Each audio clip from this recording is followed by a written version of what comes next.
नमस्कार everyone, hope so आप लोग सभी अच्छे होंगे। देखिए, आपका जो पेपर है इसका पूरे पेपर का सॉल्यूशन दे रहा हूँ मैं यहाँ पर। इस पेपर को कैसे अटैम्प्ट करना चाहिए था कम टाइम के अंदर और किस तरीके से आप अटैम्प्ट करें पेपर को ताकि आपको बोर्ड में से फुल मार्क्स मिले, मैं आपको वो चीज़ें बता रहा हूँ। ठीक है, पेपर का सोल्व करना है और लास्ट में मुझे ये बताना है कि पेपर का लेवल आपको ईजी लगा, मॉडरेट लगा या टफ लगा, क्योंकि इसमें कुछ क्वेश्चन अच्छे डाले हुए हैं। स्टार्ट करते हैं क्वेश्चन नंबर 1 से। ये हमारे पास स्टार्टिंग के जो 10 क्वेश्चन है तो ऑब्जेक्टिव ही है। बोल रहा है if the LCM of A and 18 is 36 and the HCF of A and 18 is 2। देखिए, हमारे पास एक फॉर्मूला होता है यहाँ पर क्या कि एलसीएम इंटू में HCF is equals to product of two numbers. ठीक है, प्रोडक्ट ऑफ टू नंबर्स। यहाँ पे एलसीएम क्या बोला हुआ है हमारे पास 36 है, एचसीएफ हमारे पास क्या बोला हुआ है ए एंड 18 इज 2, और हमारे पास जो दो नंबर है वो ए है एंड 18 है। देखिए, एलसीएम ऑफ ए एंड 18, तो ए और 18 का जो एलसीएम है वो 36, ए एंड 18 का जो एलसीएम है वो 2। तो आप यहाँ से क्या निकाल लेंगे, आप यहाँ से निकाल लेंगे ए की वैल्यू। 18 1 जा, 18 2 जा, तो ए की वैल्यू यहाँ पे कितनी होगी 2 2 जा 4। 4 इज द करेक्ट ऑप्शन। ठीक है, क्वेश्चन नंबर 2 पर आते हैं। बोल रहे if one of the zeros of the quadratic polynomial k-1 x square plus के प्लस 1 इज -3। देखिए, ये हमारे पास जीरो है, मतलब रूट है। और अगर इसका मतलब क्या होता है जीरो या रूट का, कि अगर आप इस कोफिशिएंट को -3 को आप इसके अंदर डालेंगे तो हमारे पास इक्वेशन जीरो बनने वाली है। मतलब ग्राफिकली समझाना चाहूँ तो हमारे पास जीरो से कट करेगी उस पॉइंट के ऊपर, -3 के ऊपर। सपोज -3 कोऑर्डिनेट हमारे पास यहाँ पर है, तो -3 डाल देंगे। कहाँ पर, x की जगह पर हम डाल देंगे -3 वैल्यू। डाल दीजिए आप यहाँ पर। x is equals to -3 put कर देते हैं यहाँ पर। देखिए, k-1 -3 का स्क्वायर कितना हो गया हमारे पास 9 हो गया, plus k into -3। k into -3 plus 1 is equal to 0 आना चाहिए। ये तो मतलब हुआ कि आप x की वैल्यू डालने पर 0 मिलना चाहिए। 9k -9 -3k plus 1 is equal to 0। 9 में से 3 गया 6k -9 plus 1 that is -8। 6k is equals to 8 हो गया है ना, क्योंकि 8 हमारे पास उधर चला गया, तो k की वैल्यू हमारे पास क्या हो गई 8/6। 2 4 जा एंड 2 3 जा, वैल्यू इज 4/3। बोल पूछा था हमसे k की वैल्यू और हमारे पास k की वैल्यू निकल कर आ गई है कितनी 4/3 is the correct answer. Question अभी तक तो सिंपल है। पहले प्लीज़ आप इस वीडियो को अपने जितने भी 10th क्लास के फ्रेंड्स आप लोगों के उन सभी के पास शेयर ज़रूर करिए ताकि सभी सोल्यूशन देख सकें। ठीक है, हाँ ओके। एक quadratic polynomial whose zeros are -3 and 4। देखिए, हमारे पास जीरोज बोले हुए हैं। क्वाड्रेटिक पॉलिनोमियल आप अच्छे तरीके से जानते हो कि क्वाड्रेटिक पॉलिनोमियल की इक्वेशन क्या होती है, x square minus sum of roots, है ना, सम ऑफ रूट्स इंटू में एक्स प्लस में product of roots, that is product of roots हमारे पास होता है। X square minus sum of root. देखिए, रूट हमारे पास ये रूट्स ही तो हैं, जीरोज ही तो हैं, तो -3 एंड 4। सपोज आप इसको अल्फा मान लीजिए, इसको बीटा मान लीजिए, ऐसे करते हैं ना अल्फा प्लस बीटा। तो -3 + 4 इंटू में x plus product of roots -3 and 4। इसको सिंप्लीफाई कर देते हैं।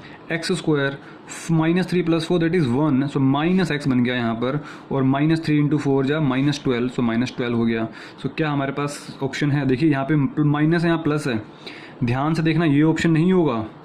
यहाँ दोनों में प्लस दिख रहा है मुझे, क्लियर कट है, ये भी ऑप्शन नहीं हो सकता। ये दोनों माइनस हो सकता है, प्लस और माइनस ये भी नहीं हो सकता। ये 3 ऑप्शन तो हमारे पास वैसे ही हट गए। बच्चे इसमें जल्दबाजी में 100% 95% बच्चे गलतियां करेंगे इस क्वेश्चन के अंदर, और इसमें जल्दबाजी में ऑप्शन नंबर 8 टिक करके आ जाएंगे। बट ये क्वेश्चन अच्छे लेवल का था।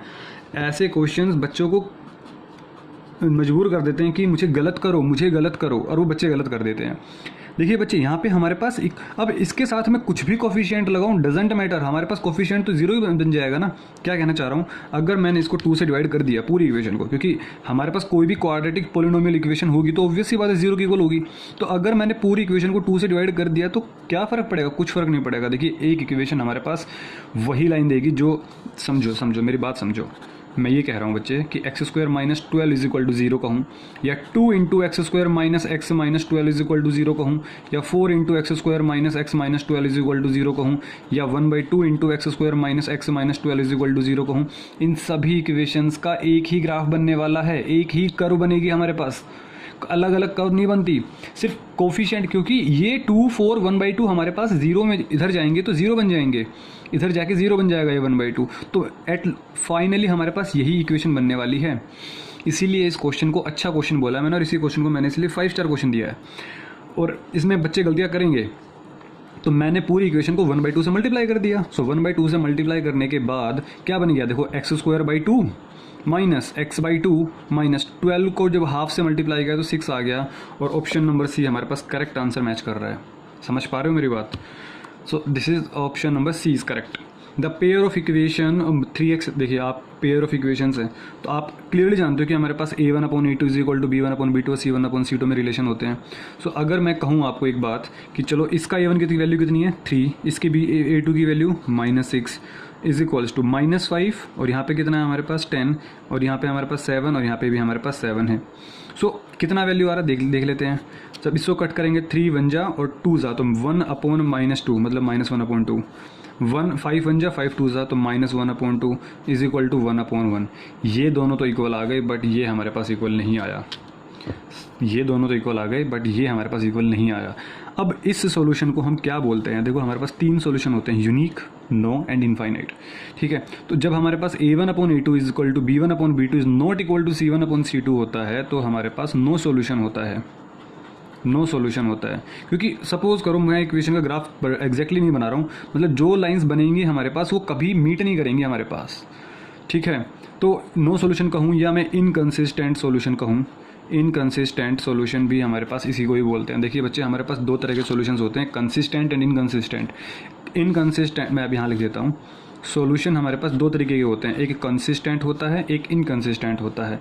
कंसिस्टेंट के अंदर हमारे पास कौन सा सॉल्यूशन आ जाएगा? इनकंसिस्टेंट में इनकंसिस्टेंट सॉल्यूशन वो सॉल्यूशन होगा जो हमारे पास नो सॉल्यूशन की कैटेगरी में आएगा, और कंसिस्टेंट सॉल्यूशन में हमारे पास 2 सॉल्यूशंस आते हैं। नंबर 1 जो यूनिक सॉल्यूशन देगा क्योंकि हमारे पास कोई वैल्यू पर्टिकुलर मिल रही है, और इनफाइनाइट सॉल्यूशन भी हमारे पास एक कंसिस्टेंट सॉल्यूशन के अंदर आ जाएगा। ठीक है, सो इसकी मैं बात करूँ तो हमारे पास क्या आंसर आ जाएगा? No solution and unique, infinite, no solution. 2 solution तो कुछ नहीं होता, ये तो कुछ नहीं होता ही नहीं है, ये 3 ही चीज़ होती है। So now move to the question number 5। बोल रहा है the equation 2x² + kx + 3 is equal to 0 has 2 equal roots then the value of k। देखो इसने एक बात बोल दी है, 2 इक्वल रूट्स। समझ पा रहे हो? अगर 2 इक्वल रूट होंगे तो चैप्टर नंबर 4 क्वाड्रेटिक इक्वेशन याद करो, हमने क्या बोला था कि डिस्क्रिमिनेंट की वैल्यू क्या होती है? 0, मतलब b² - 4ac की वैल्यू कितनी होती है? 0। सो b की वैल्यू क्या है? b की वैल्यू k है तो k² -4, a की वैल्यू क्या है मेरे पास? 2 है, एंड c की वैल्यू हमारे पास क्या है? 3 है, इज इक्वल टू 0।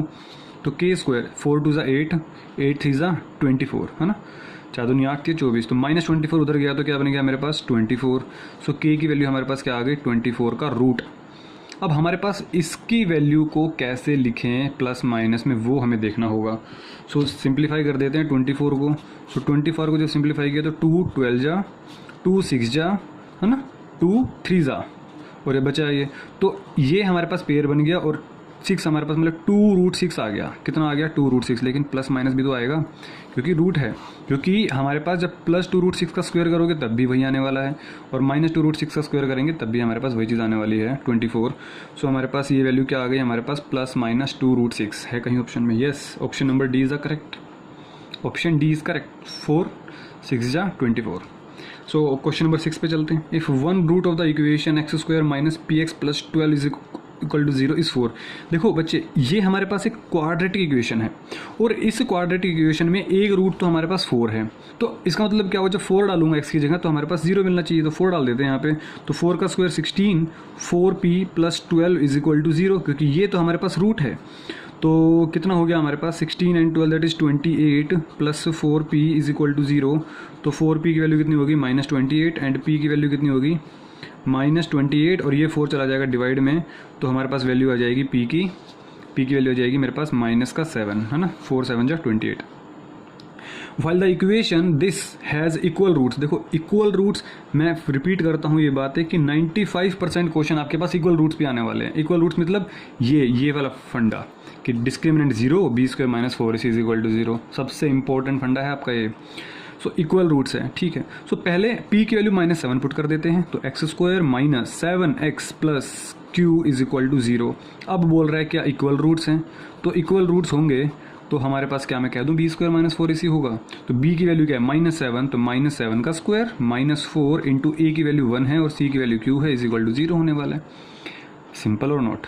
सो -7 का स्क्वायर कितना हो गया? 49, -4q इज इक्वल टू 0, तो -4q इधर रखा, -49 को उधर ले गए, -49 बन गया, माइनस से माइनस कटा, तो q की वैल्यू कितनी आ गई हमारे पास 49/4। हमसे क्या पूछा था, the value of the q, so value of the q is 49/4 and option number A is correct. Option number A is correct. ठीक है, सो क्वेश्चन का लेवल अभी तक तो आई थिंक सो कुछ खास नहीं, क्योंकि दो तो इक्वल रूट्स पर ही क्वेश्चंस आ चुके हैं हमारे। So now move to the question number 7। देख रहे हैं कि the nth term of an AP, देखिए क्या बोल रहे हैं, the nth term of an AP, this हमारे पास बोल रहा है nth टर्म क्या होगा, तो nth टर्म का फॉर्मूला क्या होता है, an is equals to a plus n minus 1 into D. So what is the nth term, means आपके पास लास्ट टर्म क्या होगी, सो a फर्स्ट टर्म क्या है हमारे पास, देखो ये हमारे पास एक AP है तो 5 है, प्लस n माइनस 1, हमें n की टर्म्स में ही तो निकालना है, और कॉमन डिफरेंस मतलब second term minus first term, तो 2 में से 5 को माइनस कर दो, सो 2 में से 5 को माइनस किया तो -3, तो यहाँ -3 पुट कर देंगे। सो 5, अब देखो मल्टीप्लाई ध्यान से करना है, -3 को मल्टीप्लाई किया तो -3n, -3 को -1 से मल्टीप्लाई किया तो +3, so it means 5 minus 3n plus 3, so it is equals to 5 और 3 8 माइनस 3n। सो nth टर्म हमारे पास क्या हो जाएगी 8 minus 3n and it is the correct answer. Yes और no. Question number 8, the sum of all 2 digit odd numbers, देखो odd number भी बोला हुआ है, 2 डिजिट भी बोला हुआ है, तो 2 डिजिट हमारे पास ओड नंबर कहाँ स्टार्ट, देखो 2 डिजिट कहाँ स्टार्ट होता है 10 से, लेकिन 10 तो इवन नंबर है, सो 11 13 15 17, लास्ट में 2 डिजिट 99 होगा ना, क्योंकि 100 3 डिजिट हो जाएगा, 98 हमारे पास इवन नंबर हो जाएगा, तो इन सभी डिजिट का हमें सम करना है। और ऐसे क्वेश्चंस आपके पास स्टार मार्क कीजिए, ऐसे क्वेश्चन आपको एग्जाम में देखने को मिल जाते हैं, 2 डिजिट हो, 3 डिजिट हो, ओड नंबर हो, इवन नंबर हो, ऐसे नियर अबाउट क्वेश्चन मिल जाते हैं। सो हमारे पास an की वैल्यू क्या होगी, a plus n minus 1 into D. So अच्छा, हमें क्या पूछा है, सम पूछा है, सॉरी, सो सम निकाल देते हैं, तो पहले तो हमें नंबर ऑफ टर्म्स निकालनी पड़ेंगी, तो लास्ट टर्म कितनी है हमारे पास, an क्या होता है, लास्ट टर्म होता है ना, तो हमारे पास लास्ट टर्म हो गया दिस वन, तो हमें n की वैल्यू निकालनी पड़ेगी, तो 99 हो गया, ए फर्स्ट टर्म क्या हो गया हमारे पास 11 हो गया, n माइनस 1 और common difference is how much, 13 में से 11 गया 2, सो 99 माइनस 11 दैट इज़ 88, सो 88 को जब 2 से डिवाइड करूँगा तो 44 आ जाएगा, मतलब n की वैल्यू मेरे पास आ गई 45, क्योंकि 44 प्लस 1 दैट इज़ 45। अब हमसे क्या पूछा है, हमसे पूछा है सम ऑफ एन टर्म्स, तो सम ऑफ एन टर्म्स हम निकाल देंगे, यहाँ पर निकाल देते हैं, चलो उधर स्पेस नहीं है तो, so sum of n terms निकाल दीजिए, Sn is equals to n/2 और फर्स्ट टर्म प्लस में लास्ट टर्म, ऐसे तो कर सकते हो, ये फॉर्मूला आपने देखा है ना, क्योंकि हमें फर्स्ट टर्म भी पता है लास्ट टर्म भी पता है, आपने देखो ऐसे देखा होगा फॉर्मूला a प्लस an है ना, this is first term plus last term, तो n की वैल्यू क्या है मेरे पास 45 डिवाइडेड बाई 2, फर्स्ट टर्म मेरे पास क्या है 11 एंड लास्ट टर्म मेरे पास क्या है 99, बस हमारे पास निकल गया। सो 45 divided by 2, 99 and 11 is how much 110, सो 2 से काटा तो 55 आया, सो 45 को 55 से मल्टीप्लाई कर दीजिए, हमारे पास वही क्या हो जाएगा आंसर हो जाएगा। सो मल्टीप्लाई कर देते हैं यहाँ पे 55 45 25 का 2, 5 25 और 2 27, 4 5 ज़ा 20, 0 कैरी 2, 4 5 ज़ा 20 एंड 2 22, तो 5 7 4 2 हमारे पास ये आंसर आ गया। देखो क्या आपके पास ऑप्शन में अवेलेबल है ये option, yes 2 4 7 5 is the correct answer, मतलब आप जब 11 13 15 17 सबको सम करोगे तो हमारे पास ये आंसर आने वाला है। If x 10 45 sin 30 is equal to cos 30 tan 30, simple values put करनी है, जिस बच्चे को वैल्यूज याद है तो सब हो जाएगा। tan 45 की वैल्यू कितनी होती है बच्चे 1 होती है, sin 30 की value 1/2 is equals to cos 30 की वैल्यू √3/2 एंड tan 30 की वैल्यू हमारे पास होती है 1/√3, यस और नो। सो क्या मैं कह दूं, देखो ये मल्टीप्लाई में है तो √3 से √3 कैंसिल आउट हो गया, तो हमारे पास क्या बचा, x को 1 से किया तो x फिर x, तो यहाँ पे तो बच रहा है x/2, यहाँ पे 1/2 बच रहा है, यस और नो, यहाँ पे 1/2 बच रहा है। सो इट मीन्स ये 2 से 2 कैंसिल आउट हो गए, क्यों, क्योंकि ये 2 यहाँ पे जाएगा तो 2 से 2 हमारे पास कैंसिल आउट हो जाएगा, x की वैल्यू हमारे पास क्या आ जाएगी 1 आ जाएगी and this one is the correct answer. ठीक है, so now move to the question number 10th। So objective question तो आई थिंक सिंपल था, सिर्फ एक क्वेश्चन को छोड़ के जो जिसमें साइन वाली प्रॉब्लम थी, है ना, quadratic. If 3 cot theta is equal to 2 then find the value of tan theta. I think इससे सिंपल क्वेश्चन तो क्या ही मिलेगा आपको। सो cot थीटा की वैल्यू हमारे पास क्या है 2/3, देखिए 2 यहाँ पर है, सो 3 चला गया नीचे, ठीक है। सो बोल रहा है कि आपके पास टेन थीटा बता दीजिए। देखो इसमें ट्रिग्नोमेट्री लगाने की ज़रूरत नहीं है, क्योंकि कोट थीटा हमारे पास किसके इक्वल होता है? कोट थीटा हमारे पास होता है 1/10 थीटा के इक्वल। यस और no, 1/10 theta. So it means इसका इन्वर्स कर दीजिए। कोट थीटा की वैल्यू कितनी है हमारे पास? 2/3। सो टेन थीटा की वैल्यू हमारे पास क्या हो जाएगी? 3/2। 3/2 is the correct answer. It means option number B. So objective questions काफ़ी अच्छे थे। एक दो क्वेश्चंस का लेवल अच्छा था, बाकी सब नॉर्मल क्वेश्चन थे जो आपसे इजीली हो सकते थे। So now move to the question. अब सब्जेक्टिव क्वेश्चंस पे चलते हैं। देखिए सब्जेक्टिव क्वेश्चंस को आपको अटैम्प्ट कैसे करना है मैं उसकी बात कर रहा हूँ अब आपसे। सो अटैम्प्ट करने का तरीका भी देखिएगा थोड़ा सा। देखिएगा बोल रहे क्या, what is the area of a circle whose circumference is 44 centimetre. तो आपसे एरिया पूछा गया है तो निकाल देंगे हम इसको। कैसे? क्वेश्चन नंबर 1 सब्जेक्टिव की बात कर रहे हैं अब हम।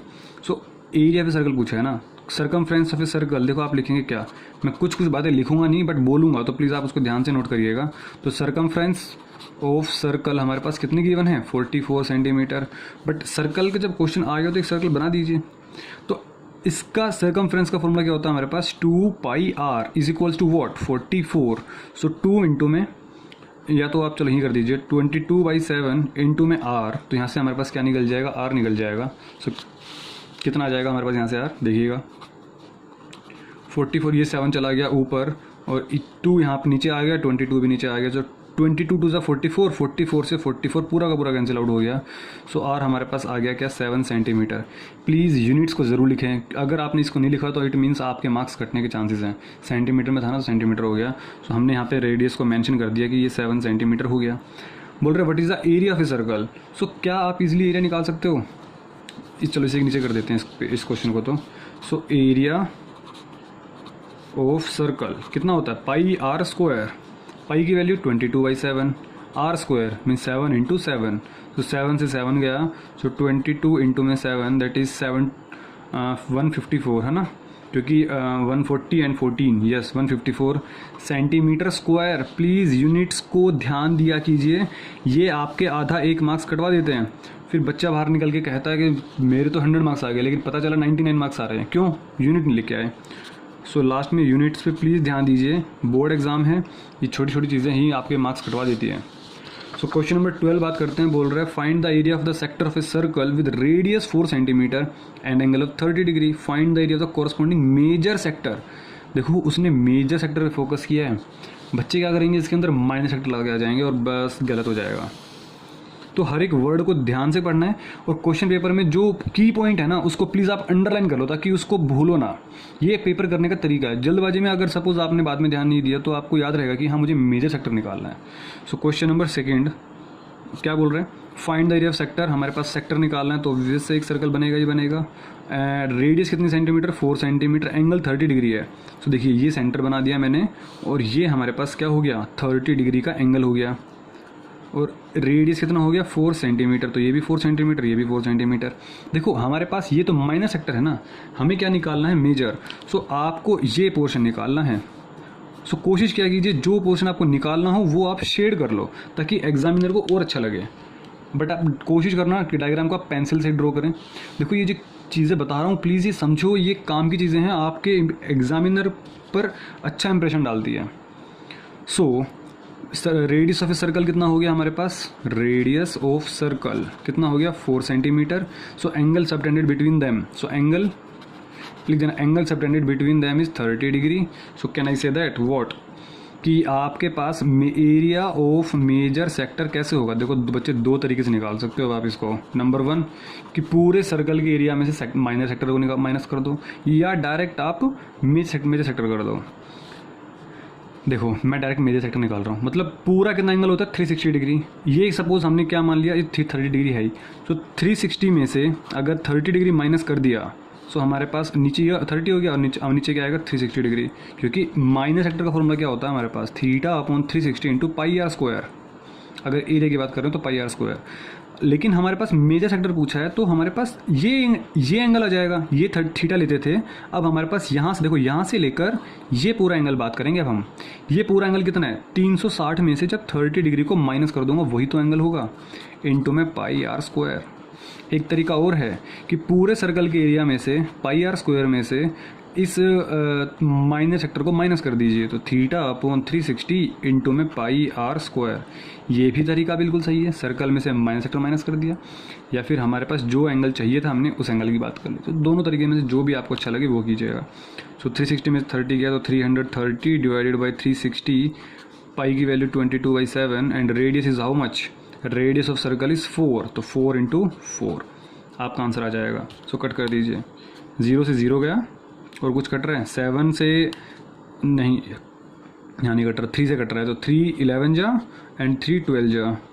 सो 4 से कट रहा है, देखो 4 1 जा 4 3 जा, और कुछ नहीं कटेगा। तो क्या बच रहा है हमारे पास, 11 बचा इंटू 22 बचा इंटू में 4 बचा, और नीचे क्या बच रहा है, सिर्फ और सिर्फ 3 और 7। ठीक है। सो देखो प्लीज़, अगर कोई गलती से कैलकुलेशन मिस्टेक हो जाए तो प्लीज़ आप थोड़ा ध्यान दीजिएगा। ठीक है, वैसे जनरली नहीं होती है, बट कभी कभी रेयरली हो जाती है, क्योंकि वीडियो में शूट करते टाइम माइंड फिर रिपीटेशन मोड पे जाता नहीं है। सो मल्टीप्लाई कर दीजिए अब इससे, कितना आ जाएगा हमारे पास, 88 22 4 जा 88, तो 88 को जब 11 से मल्टीप्लाई करेंगे तो 898 आना चाहिए, 188 और 8 एंड 8, तो 8 और कितना हो गया 8 16 का 6 कैरी 1 968। सो 968 डिवाइडेड बाई कितना आ गया हमारे पास, 7 3 जा 21, और यूनिट क्या थी मेरे पास, सेंटीमीटर, तो सेंटीमीटर स्क्वायर हमारे पास। देखो यूनिट्स को तो ज़रूर लिखना है। ठीक है, तो हमारे पास ये हो जाएगा। ठीक है, सो अब हम आगे बढ़ते हैं। सो आई थिंक समझ में आ रही चीज़ें आपको कि क्वेश्चन का लेवल कुछ खास नहीं दिया, बट अगर आप क्वेश्चन को करोगे तो समझना पड़ेगा कि हाँ चीज़ें क्या है। बोल रहा है कि without actually performing the long division state whether the following rational number will have a terminating decimal expansion और ए नॉन टर्मिनेटिंग। सो आपको क्लियरली पता है कि अगर सपोज मैंने फर्स्ट पार्ट बोल दिया कि 13/3125, सो हमें पहले 3125 के फैक्टर्स बनाने हैं, क्योंकि हमें पता है कि 2 और 5 के टर्म्स में हमें बनाने पड़ेंगे। तो 5 से किया तो 5 6 30, 1 और 2 5 2 12, 5 2 10, 2 और 5 5 जा, ये हो गया। तो 5 से करेंगे तो 5 1 जा, 5 2 जा एंड 5 5 जा, 5 से करेंगे तो 5 25 जा, 5 से करेंगे तो 5 5 जा एंड 5 से किया तो 1 जा। सो इट मीन्स वर्ड कि 13 को हमारे पास 1 2 3 4 5, मतलब 13 डिवाइडेड बाई 5 की पावर 5। देखो आप अच्छे तरीके से जानते हो कि 2 इंटू 5 हमारे पास क्या होता है, 10 होता है। मतलब हमें डिनोमिनेटर में 10 बनाना है, तो उसके लिए हमें क्या करना पड़ेगा, आप यहाँ लिख दीजिए multiply and divide by 2 to the power 5। So उससे क्या मिलने वाला है, so 13 divided by 5 to the power 5 था, सो 2 की पावर 5 से मल्टीप्लाई किया, 2 की पावर 5 से डिवाइड किया। सो देखो ये देखो मेरे पास क्या बन रहे हैं, 5 इंटू 10 10 बन गया और पावर 5 बन गया। समझ पा रहे हो ना कैसे, क्योंकि ये इस स्टेप को कैसे लिखूंगा, 5 into 2 to the power 5। Base अगर कॉमन है तो हम इस चीज़ को ऐसे लिख सकते हैं बच्चे।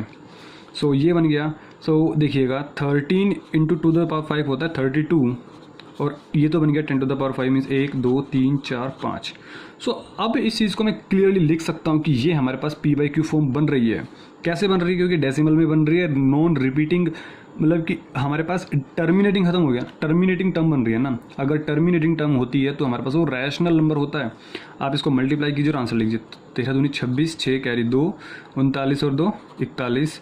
सो 1 2 3 4 5। सो हम क्या लिखेंगे, this term is a terminating, क्योंकि खत्म हो रहा है। उसने क्या पूछा था हमसे, टर्मिनेटिंग डेसिमल एक्सपेंशन और नॉन टर्मिनेटिंग, हम बस ये पूछा था ना। सो टर्मिनेटिंग डेसिमल एक्सपेंशन। सो इस तरीके से आपको ये क्वेश्चन अटैम्प्ट करना होगा और लास्ट में लिखना पड़ेगा ये चीज़। सेकेंड स्टेप देख लीजिएगा, सेकेंड पार्ट बोल रहे क्या, देखिए सेकेंड पार्ट क्या बोल रहा है हमारे पास कि 17/8 है। ये तो काफ़ी सिंपल है। सो 17/8 है, तो क्या इस चीज़ को ऐसे लिख सकता हूँ मैं कि 2 की पावर क्यूब, यस 2 इंटू 2 8 होता है।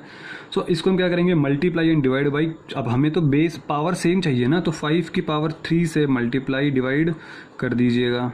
ये स्टेप जरूर लिखना है बीच में, multiply and divide by 5 to the power 3। उससे क्या होगा, तो 17 इंटू 5 टू द क्यूब होता है 125 डिवाइडेड बाई, देखो पावर सेम है बच्चे, तो 2 इंटू 5 का पावर क्यूब बनने वाला है। So it means 17 into 125 divided by 10 to the power cube, मतलब नीचे 1000 आ गया।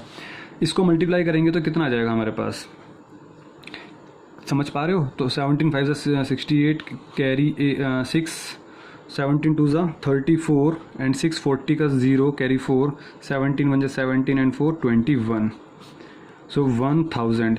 अगेन हमारे पास ये देखो, इसको मैं ऐसे लिख सकता हूँ ना 2.108, समझ पा रहे हो? इसको मैं क्या लिख सकता हूँ 0.00416, क्योंकि 5 जीरो है तो 5 नंबर इधर हमें डेसिमल लगेगा, तो डेसिमल टर्मिनेटिंग हो गया, ख़त्म हो रहा है हमारे पास एक जब पर्टिकुलर जगह पे जाके, ये भी और वो भी। इसलिए हमने इसको भी क्या बोल दिया कि टर्मिनेटिंग डेसिमल एक्सपेंशन। हमसे ही पूछा गया था कि अगर सपोज यहाँ पे 2 और 5 की जगह कोई और प्राइम नंबर बन जाता, 3 या 7 या 9 11, तो हमारे पास चीज़ें थोड़ा सोचना पड़ता, फिर हमारे पास नॉन टर्मिनेटिंग केस बन जाते। So now move to the question number 4। बोल रहे metallic sphere of radius 4.2 centimetre is melted and recast into the shape of a cylinder of radius 6 centimetre, find the height of the cylinder. Question देखिए basic conceptual है। मैंने आपको एक video दी थी जिसमें सारे फॉर्मूलाज आपको अच्छी तरीके से एक्सप्लेन कर रखे हैं। This will help a lot, that video will be help a lot to you. Metallic sphere of radius 4.2 centimetre. So radius हमारे पास कितना है, क्या मैं शॉर्ट टर्म में कर सकता हूँ प्लीज़, क्योंकि ऐसे काफ़ी टाइम लग जाएगा। तो radius of sphere is 4.2 is melted. देखो एक स्फेयर है हमारे पास, सपोज करो एक बॉल टाइप शेप है हमारे पास, उसको पिघला दिया गया, चेंज कर दिया गया। रिकास्ट मतलब कि पिघला के जब दोबारा हमने कोई दूसरी शेप बना दी है, into the shape of a cylinder. ये स्फेयर है, इसको प्लीज़ लिख लीजिए, सर्कल मत बना देना गलती से। ये हमारे पास स्फेयर है और इसको हमने रिशेप करके एक सिलेंडर बना दिया, और जिसका रेडियस हमारे पास क्या है 6 सेंटीमीटर। इसका रेडियस 6 सेंटीमीटर है। ये क्या है मेरे पास सिलेंडर है, और इसका रेडियस कितना है मेरे पास 4.2 सेंटीमीटर है। चीज़ों को ध्यान से समझें। Find the height of the cylinder, boulder height बता दीजिए। देखो जब भी ऐसी चीज़ें पिघला के कुछ भी ऐसे किया जाए ना, तो प्लीज़ आप एक चीज़ ध्यान रखिएगा कि जो वॉल्यूम होता है वो हमारे पास है, क्योंकि है तो वॉल्यूम वही ना, उसी वॉल्यूम से तो हमने सिलेंडर बनाया है। सो वॉल्यूम ऑफ स्फेयर हमारे पास क्या हो जाएगा, volume of cylinder. Volume of sphere is equal to volume of cylinder. So now can I say that what volume of sphere क्या होता है 4/3 पाई आर क्यूब। सपोज मैं इसका रेडियस r1 मान लेता हूँ, इसका रेडियस मैं r2 मान लेता हूँ। इसको प्लीज़ लिख दीजिएगा। हर एक चीज़ को आपको क्वेश्चन पेपर में मेंशन करना ज़रूर है कि लेट रेडियस ऑफ स्फेयर, इसको हमने क्या मान लिया r1। सो r1 की वैल्यू हमारे पास कितनी होगी 4.2 सेंटीमीटर। रेडियस ऑफ सिलेंडर, इसको हमने क्या मान लिया r2, और इसका रेडियस कितना है हमारे पास 6 सेंटीमीटर। यस और नो? तो बस आप 4/3 पाई आर क्यूब होता है, और वॉल्यूम ऑफ सिलेंडर क्या होता है पाई आर स्क्वायर एच। लेकिन यहाँ पे r1 है और यहाँ पे r2 है। इन बातों का प्लीज़ ध्यान रखें, अदरवाइज ये कट जाएंगे। सो पाई से पाई हमारे पास इजीली कट रहा है, ठीक है। सो 4/3 इंटू में r1 का क्यूब। r1 की वैल्यू कितनी है 4.2, तो क्या मैं कह दूँ कि 4.2 का क्यूब कर दीजिए। बिल्कुल सही बात है। So now I can say what कि is equals to r2 square. देखो r2 की वैल्यू कितनी 6, तो 6 का स्क्वायर 36 डायरेक्ट कर देता हूँ, यहाँ से h निकल जाएगा मेरे पास इजीली। यस और नो? सो 4/3, यहाँ पे 4.2 को लिख सकते हो आप 42/10, 42/10, 42/10, और ये जो 36 है देखो ये नीचे चला जाएगा, तो इंटू में 1/36 इज इक्वल्स टू में h। तो यहाँ से आप इजीली h निकाल सकते हो सोल्व करके, ठीक है। अब आई थिंक आगे आप कर सकते हो इस क्वेश्चन को सोल्व कि 2 से कट जाएगा ये 5 और 2 21 जा, तो ये भी 5 आ गया, 21 आ गया, 5 आ गया, 21 आ गया, और फिर 3 से कट रहा है 7 जा, 3 7 जा, 3 12 जा, ठीक है, और 3 1 जा, 3 7 जा। तो प्लीज़ थोड़ा ध्यान से देखिएगा, कुछ मिक्सअप मत कर दीजिएगा। और 12 है तो 4 1 जा, 4 3 जा, 3 1 जा और 3 7 जा। तो देखो ऊपर तो 7 7 7 बचा हुआ है, तो 7 मल्टीप्लाई बाई 7 मल्टीप्लाई बाई 7, और नीचे क्या बचा हुआ है हमारे पास 5 5 एंड 5। So 5 5 and 5।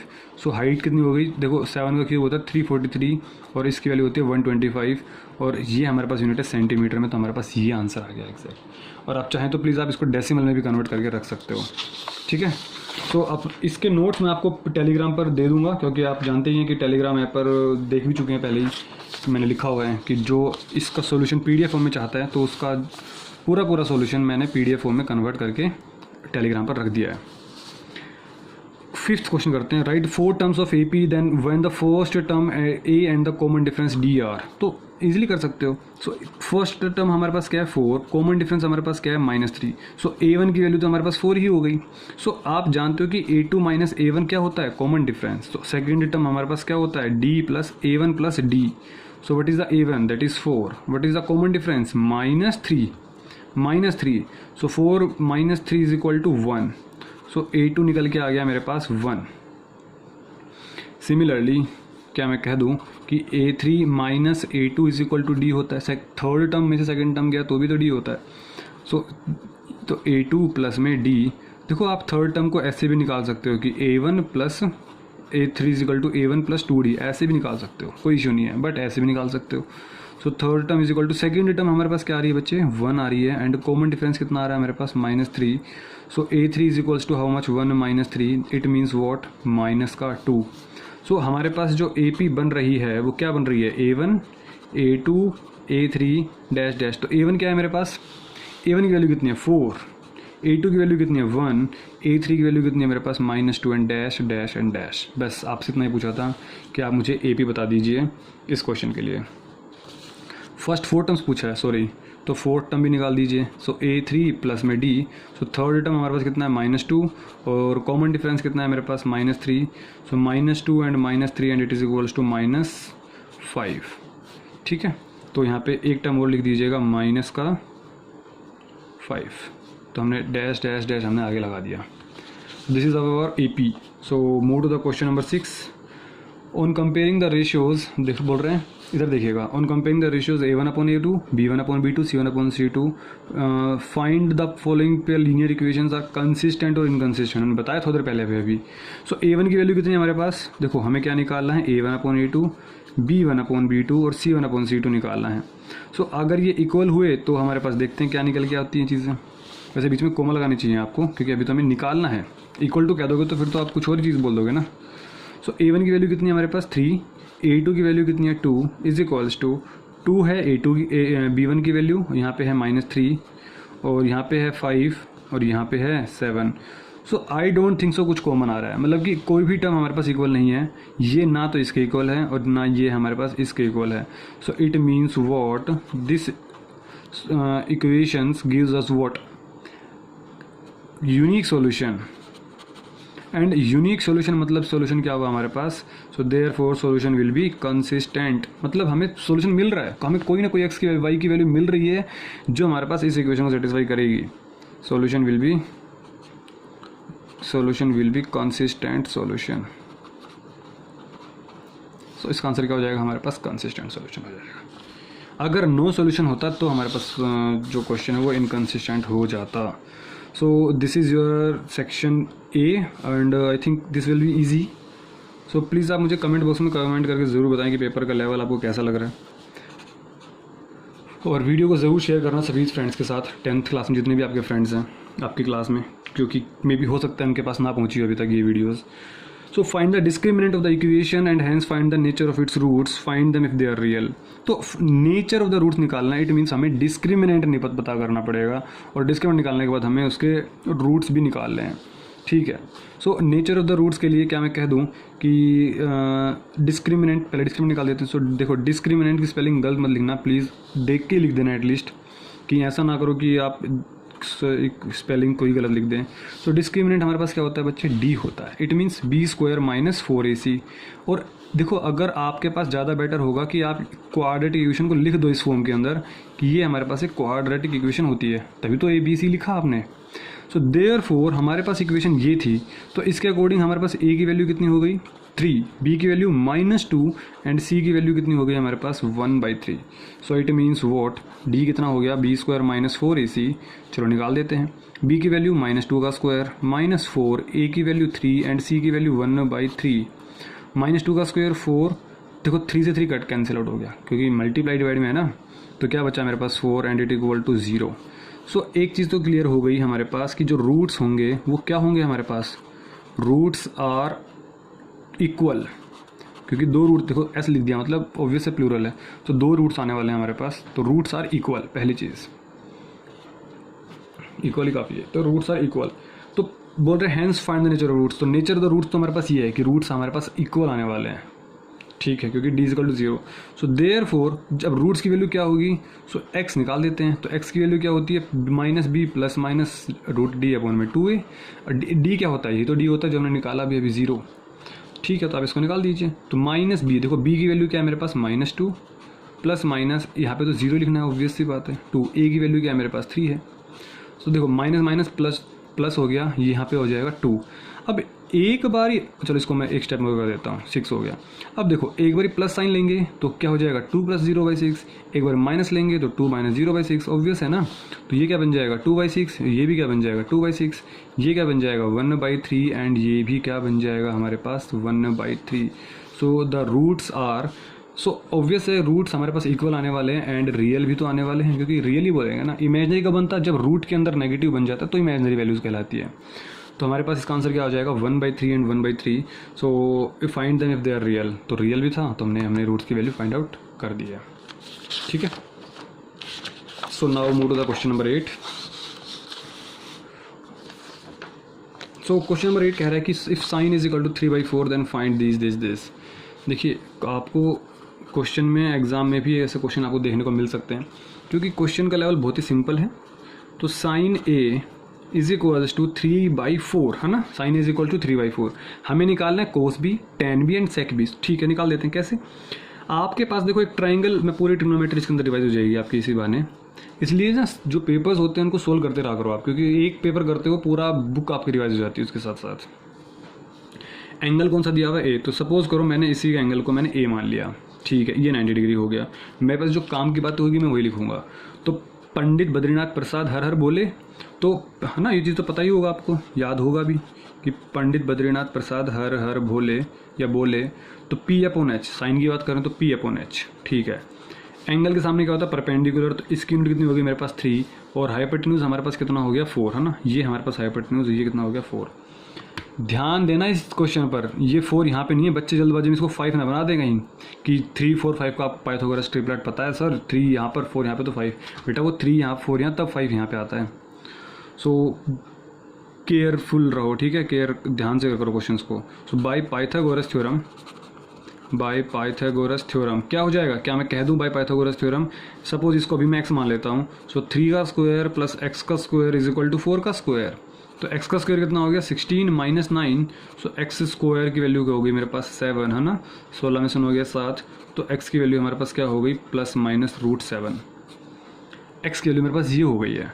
अब हमें क्या निकालना है, देखो कि आपके पास, अब चीज़ों को समझो, हमारे पास डिस्टेंस अभी नेगेटिव ले नहीं सकते, तो हम x की वैल्यू हम क्या लेने वाले हैं +√7 लेने वाले हैं। तो हमारे पास x की वैल्यू ये आ गई है।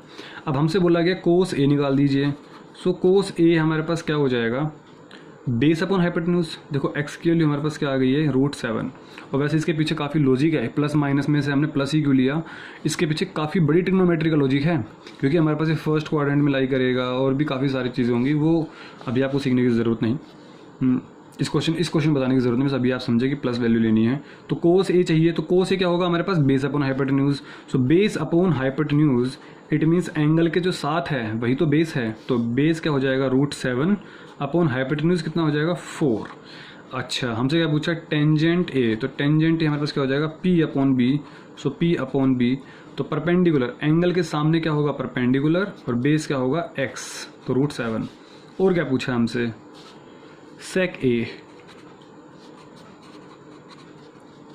सेक ए क्या होता है कोस का उल्टा, तो 1/cos ए। सो सेक ए हो गया 1/cos ए, मीन्स इसका उल्टा, तो √7/4 का उल्टा क्या हो जाएगा हमारे पास 4/√7। तो हमारे पास ये तीनों आंसर, ये 3 चीज़ पूछी थी और ये हो गई हमारे पास। So question I don't think so कुछ मुश्किल है, यस और नो। सो क्वेश्चन नंबर 9 करते हैं। बोल रहे क्वेश्चन नंबर 9 कि आपके पास if alpha and beta are zeros of the quadratic. देखो अल्फा और बीटा हमारे पास इसके रूट्स हैं, जीरोज हैं, जीरो मतलब रूट, वही बात हुई। Find the value of y if 3α + 2β = 20। तो पहले क्या मैं कह दूं, यहाँ से मैं अल्फा बीटा की वैल्यू चीज़ें निकाल सकते हैं कैसे। सम ऑफ रूट्स का फॉर्मूला क्या होता है, देखो ये हमारे पास एक क्वाड्रेटिक इक्वेशन है, तो सम ऑफ रूट्स क्या होता है हमारे पास अल्फा प्लस बीटा की वैल्यू क्या हो जाएगी -b/a, है ना, याद है।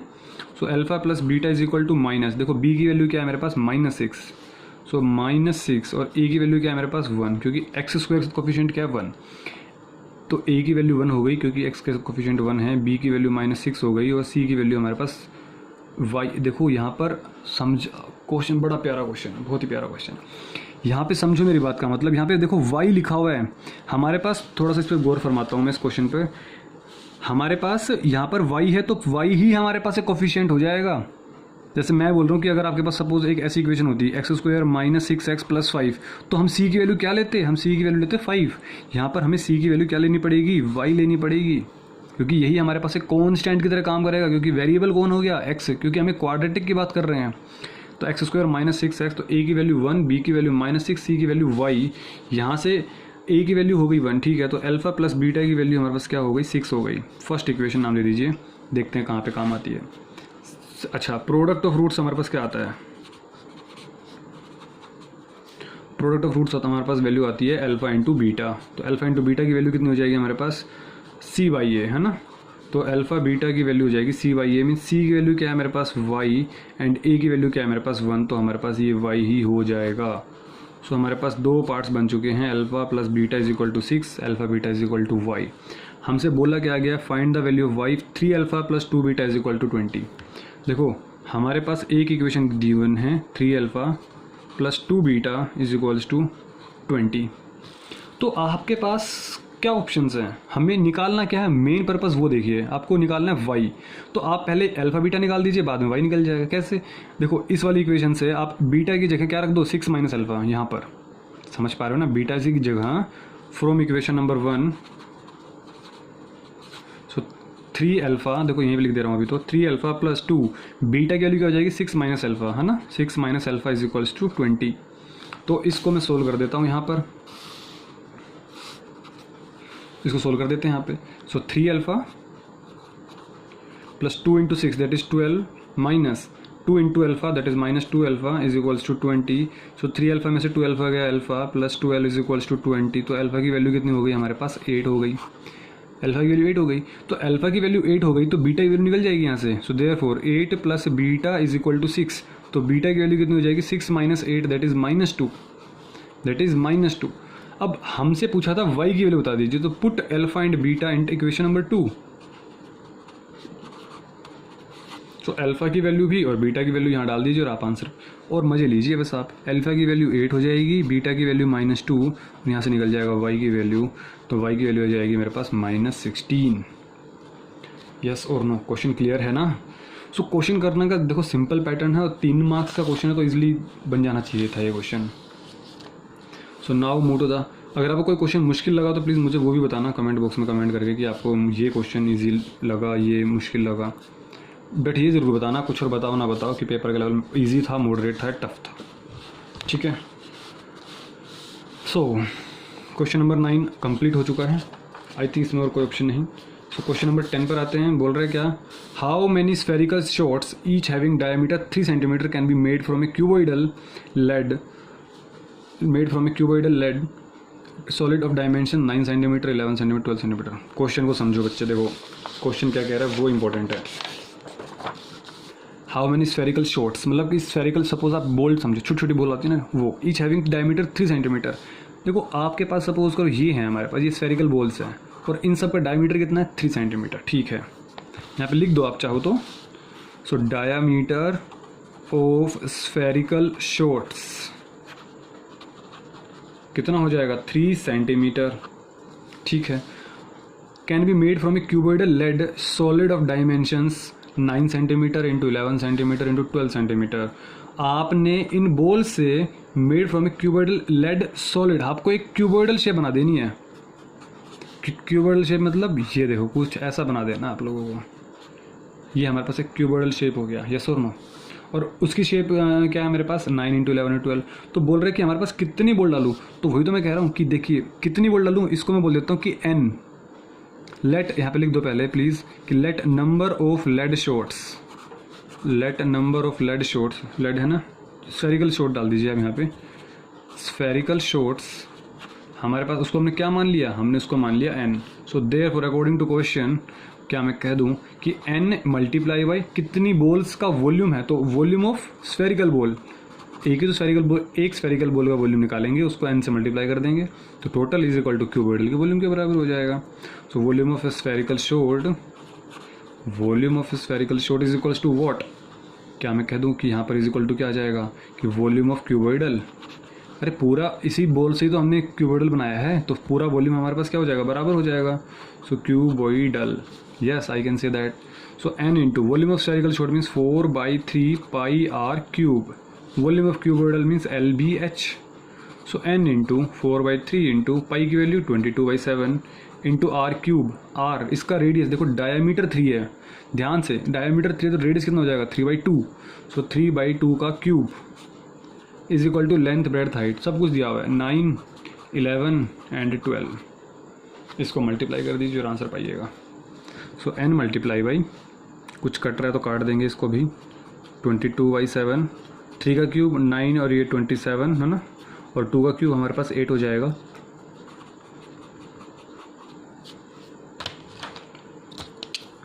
4 1 जा 4 2 जा 3 1 जा 3 9 जा, देखो इक्वल टू में 9 इधर है 9 इधर, 9 से 9 कट गया। 2 1 जा 2 11 जा, देखो 11 इधर 11 इधर, ये भी कट गया। क्या बचा मेरे पास, मेरे पास बच रहा है n इज इक्वल्स टू, एक तो इधर 12 बच रहा है, इधर तो 12 बच रहा है, और देखो ये 4 भी कट गया, 22 भी कट गया, 27 भी कट गया, 3 भी कट गया, 8 भी कट गया, बचा 7 नीचे है लेकिन उधर जाएगा तो मल्टीप्लाई में हो जाएगा। सो 12 7 जा 84 स्फेरिकल शॉट्स, मतलब 84 बॉल्स आपको लगेंगी जब आपके पास एक इतने साइज का क्यूबॉइड आपके पास तैयार हो जाएगा। कुछ भेजे में घुसा, खोपड़ी में घुसा, अरे हाँ या ना, ठीक है। तो क्वेश्चन में सिर्फ और सिर्फ प्रैक्टिकल अप्रोच से कर सकते हो आप क्वेश्चंस को। कुछ क्वेश्चंस ही हैं जो थोड़े से मैंने अच्छे डाले, बाकी सभी क्वेश्चंस का लेवल तो ओके है।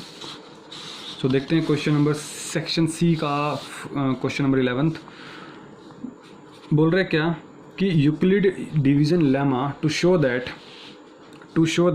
इसको हटा दीजिए, to show that the square of any positive integer is either of the form 3m और 3m+1 सम इंटीजर है। सो आपके पास देखिए क्या करना है, आपको यूक्लिड डिवीजन लेमा लगाना है, तो हम सबसे पहले क्या कर देंगे, लेट ए पॉजिटिव इंटीजर हम ले लेते हैं कोई भी एक, है ना। सो लेट ए पॉजिटिव इंटीजर, हमने पॉजिटिव इंटीजर ले लिया कोई एक, कुछ भी ले लीजिए आप, सपोज मैंने ले लिया 3q ले ली, देखो यहाँ पे m की टर्म्स में, बट मैंने किसी और इंटीजर की टर्म्स में लिया है, समझ पा रहे हो। वैसे तो आप इसको p ले लीजिए, फिर p को 3q की टर्म्स में ले लीजिएगा आप, समझो मेरी बात और अच्छे समझिएगा। सबसे पहले सपोज करो हमने कोई भी नंबर ले लिया p, कोई पॉजिटिव इंटीजर p है, और मैंने उस p को मैंने बात कर रहा हूँ कि सपोज करो हमारे पास ये कोई 3q है, या तो इस तरीके से लिख दीजिए।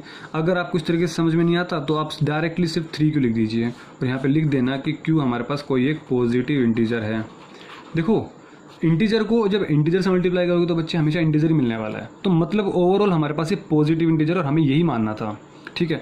सो अकॉर्डिंग टू दिस, अब मैं इसकी बात करूँ तो आपने ये थ्योरम पढ़ी होगी, यूक्लिड डिवीजन थ्योरम, तो हमारे पास a इज इक्वल टू क्या होता है, bq+r होता है। सो यहाँ पे रिमाइंडर क्या होगा, जब मैं इसको कंपेयरिंग करूँगा तो a is equal to 3q+0 से, तो ऑब्वियस है कि जो रिमाइंडर होगा वो हमारे पास 0 से बड़ा होगा और रिमाइंडर जो होगा वो 3 से छोटा होगा, मतलब रिमाइंडर में भी 0 1 एंड 2। तो जो पॉजिटिव नंबर्स बने हमारे पास, सो पॉजिटिव इंटीजर्स आर, जो देखो कौन कौन से नंबर बने हमारे पास, ये भी एक पॉजिटिव इंटीजर है, ये भी एक पॉजिटिव, रिमाइंडर की वैल्यू एक बार ये फॉर्म है ना, तो a is equal to 3q, एक बार रिमाइंडर 0 रखा, रिमाइंडर 1 रखा और रिमाइंडर 2 रखा। ये तीनों हमारे पास पॉजिटिव इंटीजर है और हमें इन्हीं नंबर्स को लेट करना पड़ेगा। अब इन्हीं नंबर्स, देखो क्या बोला, अब क्वेश्चन समझो, show that the square of any positive integer, तो आप किसी भी पॉजिटिव इंटीजर का स्क्वायर करके ये फॉर्म दिखा दीजिए, तो हमें उसी तरह की कोई फॉर्म लेनी पड़ेगी ताकि जब उसका स्क्वायर करें तो हमारे पास वो इंटीजर मिल जाए, ठीक है।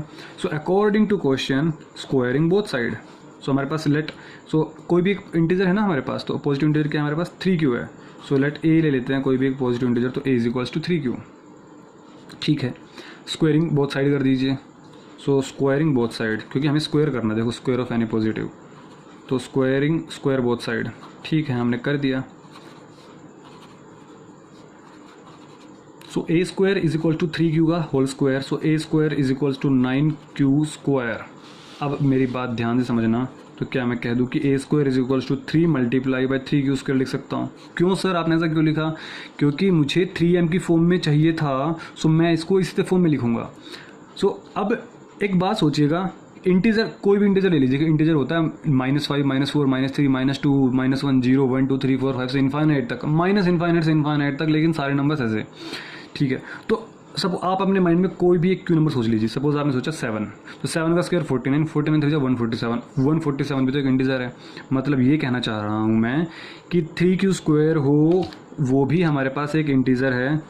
सो 3q स्क्वायर इज लेट, यहाँ पे लेट लिख देता हूँ, let 3q square is equals to m, और वेयर m हमारे पास क्या है, m is also an positive integer. m भी हमारे पास एक पॉजिटिव इंटीजर ही है और कुछ नहीं है। समझ पा रहे हो बात का मतलब? तो हमारे पास क्या हो गया, ए स्क्वायर इज इक्वल्स टू 3, और ये 3 की उसके जगह क्या मान लिया मैंने, m मान लिया। सो अब ध्यान से देखिएगा, हमें जो प्रूफ करना था वही प्रूफ किया मैंने। किसी भी पॉजिटिव इंटीजर का जब स्क्वायरिंग किया हमने, तो हमारे पास किसी भी पॉजिटिव इंटीजर का स्क्वायर किया तो हमारे पास क्या आ गया, 3m आ गया। यस और नो? तो आप इसको साइड में लिख दीजिए कि हमने वो पॉजिटिव इंटीजर क्या माना था, a माना था, तो इसलिए हमने यहाँ लिख दिया ना इक्वल टू 3q। ये तो फर्स्ट पार्ट हो गया। सो क्या मैं सेकंड पार्ट कैसे कर सकता हूँ? सेकंड पार्ट मतलब हमें 3m+1 भी तो प्रूफ करना है, तो आप 3m+1 के लिए क्या लेंगे, आप 3q+1 ले लीजिए। सो a इज इक्वल्स टू, क्योंकि ये भी हमारे पास एक पॉजिटिव इंटीजर, तो हमने a को a ही माना है, so 3q+1, so squaring both side, so a square is equals to 3q+1 का होल स्क्वायर, इसमें लगा दीजिएगा a + b का whole square. So a square देखो 9q square plus b square मतलब 1 + 2ab मतलब 2 इंटू में 3q दैट इज 6q बन जाएगा। सो 9q स्क्वायर 2 3 6q, मैंने इसको आगे लिख दिया, इसको पीछे लिख दिया। क्यों? क्योंकि अभी समझ में आ जाएगा। देखो हमें तो 3m+1 की फॉर्म में बनाना है। सो अब एक बात तो क्लियर हो गई ना कि 1 तो आपका ऑलरेडी आ चुका है, 1 जो है वो तो आपका ऑलरेडी आ चुका है, इसमें तो टेंशन है ही नहीं। तो इसको हमें 3 में कन्वर्ट करना है, 3m के फॉर्म में। सो इन दोनों टर्म्स में से 3 को कॉमन निकाल लीजिए। सो क्या बच गया, 3q स्क्वायर प्लस में 2q, यहाँ पे क्या हो गया, +1। सो कैन आई से दैट? अब वही बात तो मैं कह रहा हूँ, एक इंटीजर का स्क्वायर करेंगे तो इंटीजर आएगा, इंटीजर में इंटीजर मल्टीप्लाई करेंगे तब भी इंटीजर, प्लस इंटीजर में इंटीजर करेंगे तो भी integer, integer plus integer integer, हमेशा इंटीजर ही होगा। सो मैंने लेट कर लिया कि m हमारे पास क्या हो गया, 3q स्क्वायर प्लस 2q, और वेयर ये अलग से लिखना है ना ब्रैकेट में, m is a positive integer, ये हमारे पास एक पॉजिटिव इंटीजर ही आने वाला है। समझ पा रहे हो या नहीं? सो ये हमारे पास a स्क्वायर चल रहा था, तो a स्क्वायर की वैल्यू क्या हो गई, 3, इसको हमने क्या मान लिया, m, सो 3m+1। बोलो समझ में आया नहीं? तो हमारे पास क्या हो गया, हैंस प्रूव्ड। लिख दीजिए हैंस प्रूव्ड। क्या कि किसी भी, वही तो मैं कह रहा हूँ, देखो ये देखो, किसी भी पॉजिटिव इंटीजर का जब आप स्क्वेयरिंग करेंगे तो हमारे पास या तो 3m आएगा या 3m+1 आएगा, सिंपल। हमने इतना ही बोला था, इसका कोई यूज ही नहीं है, छोड़ दो इसको, छोड़ दो। Now move to the question number 12। देखिएगा क्वेश्चन नंबर 12 क्या कह रहा है आपके पास, बोल रहे हैं कि flag staff stands at the top of a 5 meter high tower. सुनो, ये हमारे पास क्वेश्चन नंबर 12 देखिएगा। बोल रहे flag staff stands at the top of, बोल रहा एक झंडा खड़ा हुआ है कहाँ पर, 5 मीटर हाई टावर के ऊपर। सो देखिए ये हमारे पास एक हाई टावर है, और टावर की हाइट कितनी है मेरे पास, 5 मीटर, और ये हम लिख देते हैं यहाँ पे कि ये हमारे पास एक टावर है। बोल रहे flag staff stands at the, तो झंडा हमारे पास देखो इस पॉइंट से इस पॉइंट के ऊपर खड़ा हो, सपोज ये हमारे पास हाइट झंडे की है, ठीक है। From A point on the ground the angle of elevation, elevation मतलब ऊपर की तरफ देखना।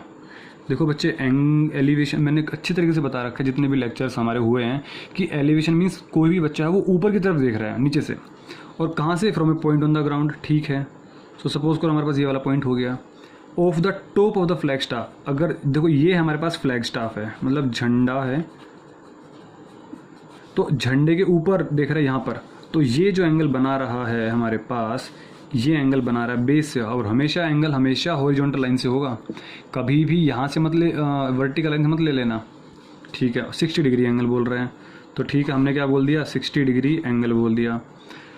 And from the same point the angle of elevation of the top of the tower, बोल रहे इसी पॉइंट से टावर के हाइट के ऊपर चले जाइएगा तो हमारे पास जो एंगल मिलेगा वो 45 डिग्री मिलेगा, मतलब ये एंगल हमारे पास 45 डिग्री है। Find the height of the flag staff, हमें ये निकालना है।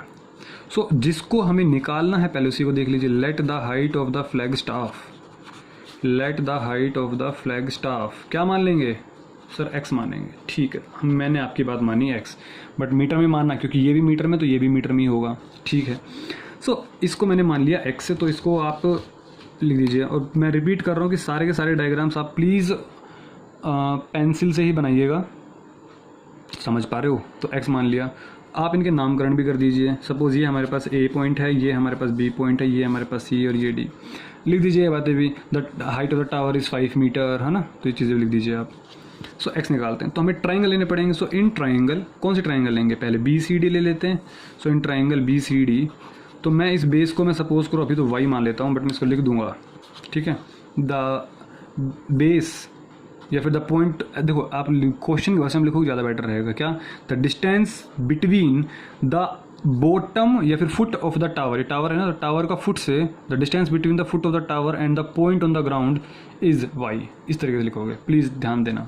सो in triangle B C D is how much, can I say that B C D. देखो ऐसे क्वेश्चन में जनरली हमारे पास टेंजेंट लगता है, सो टेंजेंट लगा देंगे।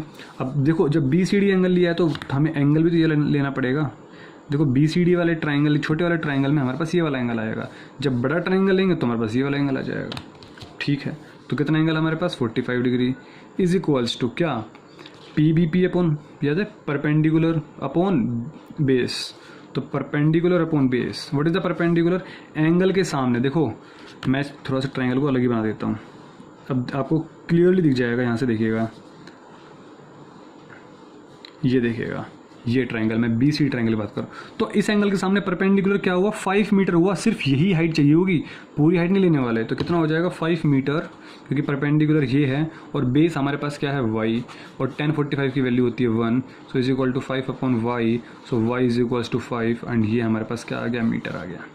फर्स्ट पार्ट तो मतलब कि कुछ तो हो गया। अब हमें इस वाले ट्राइंगल लेना है, बड़े वाले ट्राइंगल में, बस लिखना आप इसके नीचे, बट मैं यहाँ लिख रहा हूँ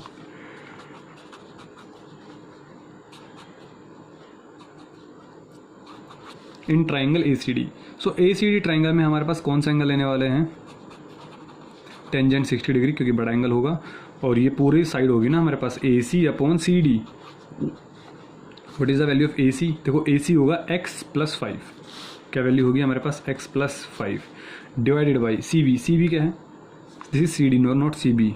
सी डी मतलब बेस, ये कितना हो गया y। सो 1060 डिग्री की वैल्यू कितनी होती है हमारे पास, √3 is equals to x plus 5 upon में y। ठीक है, यहाँ पे y की वैल्यू कितनी हमारे पास 5 है, तो इस 5 को यहाँ रख दीजिए। So √3 is equals to x plus 5 divided by 5 को यहाँ मल्टीप्लाई कर दीजिएगा।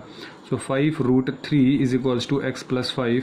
सो can I say that x की वैल्यू निकल के आ गई हमारे पास क्या, 5 को उधर ले जाएंगे तो 5 √3 माइनस 5। सो आप यहाँ से 5 को कॉमन निकाल दीजिएगा, √3 माइनस 1, और ये हमारे पास क्या आ गया, मीटर में, क्योंकि सब कुछ मीटर में चल रहा है। तो आपसे यही पूछा गया है। लास्ट में एक अच्छी सी लाइन चिपका दीजिएगा कि हमसे जो पूछा था ना, हमें उसका वो लाइन ज़रूर लिखनी है। मैं पहले जो लेक्चर्स कवर कराए हैं मैंने ट्राइंगल, जितने चैप्टर्स के, हर क्वेश्चन में बात बोली है कि लास्ट में स्टेटमेंट ज़रूर लिखनी है कि height of the flag staff, और इसको आप अगर टाइम आपके पास बचता है तो आप √3 की वैल्यू 1.73 डाल के आप इसको अच्छे तरीके से सोल्व कर दीजिएगा, वरना आपको मार्क्स यहाँ पर भी मिल जाएंगे। सो क्वेश्चन नंबर 13 करते हैं। बोल रहे हैं find the area of the shaded design in the given figure where ABCD is square of side 20 centimeter. देखो बच्चे हमारे पास ये 20 सेंटीमीटर है। आपके जो NCERT में क्वेश्चन है ना, वहाँ पे 10 सेंटीमीटर गिवन है, बट यहाँ पे मैंने 20 सेंटीमीटर किया हुआ है। ठीक है, सो हमने देखो ये जो डायग्राम था, सो ये डायग्राम में देखो कुछ ऐसा डायग्राम था आपके पास। आप जब NCERT क्वेश्चन खोलेंगे ना तो NCERT बुक खोलना प्लीज़, और उसमें जो एग्जांपल एज इट इज़ दिया हुआ है, बस साइड चेंज की हुई है 10 की 20, बाकी सब कुछ सेम है। सो हमें इसका पोर्शन निकालना है, इस जो ये एरिया है हमारे पास, ये पोर्शन निकालना है पूरा का पूरा। देखो मैं क्या कह रहा हूँ, मैंने एक तरीका बताया हुआ है, एक तरीका कि आप सपोज एक लीफ है ना, जो एक लीफ है उसका एरिया x मान लीजिए। देखो ये भी x, ये भी x, ये भी x, क्योंकि चारों लीफ का एरिया सेम है। तो मैं क्या कह दिया, let the area of 1 leaf, इसको मैं लीफ मान लेता हूँ, तो हमारे पास कितना हो गया, x meter square. x meter, देखो ये मीटर में है, और जो ये साइड दी हुई है ये हमारे पास 20 सेंटीमीटर है, तो ये हमारे पास 20 सेंटीमीटर है, तो इसके ऊपर फ़र्क पड़ेगा हमारे पास, ये 20 सेंटीमीटर। ठीक है, जो एरिया हमारे पास एम्प्टी स्पेस है इसका मैं मान लेता हूँ y।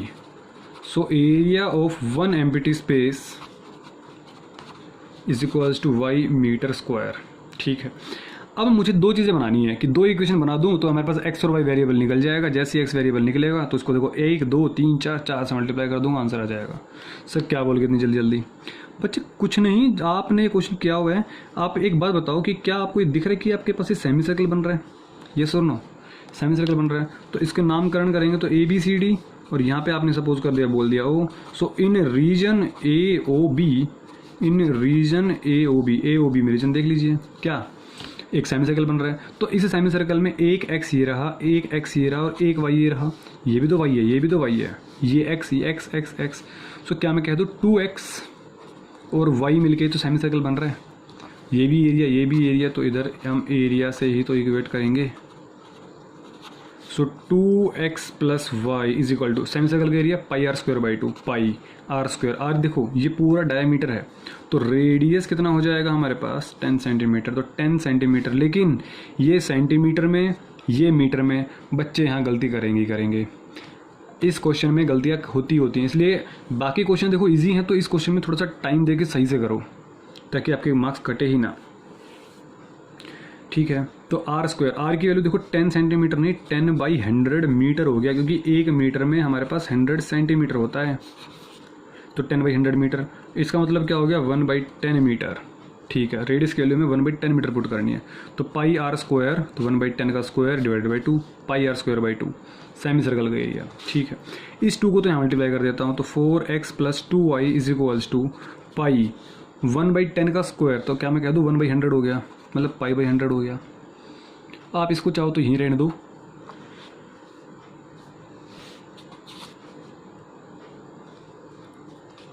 सपोज आपने इसको इक्वेशन नंबर 1 दे दिया। अब देखिए आपके पास पूरा का पूरा जो स्क्वायर बन रहा है, क्या इसमें कह दूं कि 4x है, देखो 1 2 3 4, 4x प्लस 4y है, 1 2 3 4 4y है हमारे पास। ये किसके इक्वल हो जाएगा, एरिया ऑफ स्क्वायर के बराबर हो जाएगा, नहीं हो जाएगा? पूरा का पूरा स्क्वायर कवर हो गया ना 4x और 4y के अंदर। तो 4 कॉमन निकाला, x plus Y, area of square side into side. देखो ये हमारे पास साइड है 20, तो 20 इधर देखो साइड हमारे पास कितनी है 20 सेंटीमीटर, तो मीटर में कन्वर्ट किया तो 20/100 मीटर, और 20 कितना हो जाएगा 1/5 मीटर, है ना? इसको आप ढंग से लिखेंगे चीज़ को, आप 20 बन जाए 25 से 100, तो 1/5 मीटर। तो area of square means 1/5 into 1/5। पता नहीं भेजे में घुस रहा नहीं घुस रहा, साइड इंटू साइड ही तो एरिया होता है। तो एरिया में वही तो कर रहा हूँ, 20 इंटू 20 कर रहा हूँ मैं, और कुछ नहीं किया मैंने। सुनो मेरी बात, मैंने 20 इंटू 20 किया, लेकिन दोनों सेंटीमीटर में, तो मैंने दोनों को मीटर में कन्वर्ट कर दिया। कैसे? दोनों को 100 से डिवाइड कर देंगे, तो ये 1 जा, ये 5 जा, ये 1 जा, ये 5 जा, मैंने वही लिखा है। ठीक है ना, ये भी मीटर में हो गया, ये भी मीटर में, ये भी मीटर में, ये भी मीटर में। अब क्वेश्चन सोल्व करने में कोई गड़बड़ नहीं होगी और हमारा आंसर एग्जैक्ट आने वाला है। तो 4x plus Y is equals to, देखो 1 जा 1 और 5 जा 25। क्या इस 4 को नीचे ले जाऊँ? बिल्कुल ले जा सकते हैं इस 4 को नीचे। इक्वेशन नंबर 2 देखो, यहाँ पे 4x प्लस 2y है, यहाँ पे x प्लस y है। तो एक काम करते हैं, इस इक्वेशन को 2 से मल्टीप्लाई करके सब्ट्रैक्ट कर देंगे। ठीक है, सो मल्टीप्लाई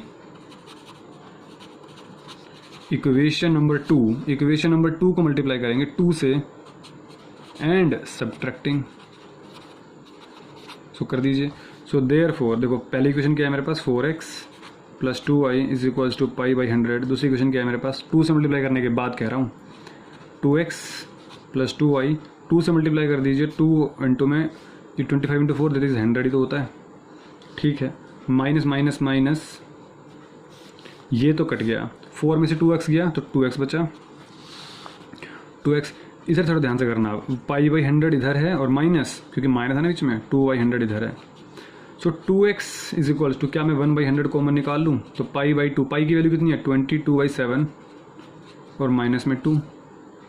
थोड़ा सा इधर कर देते हैं क्वेश्चन को।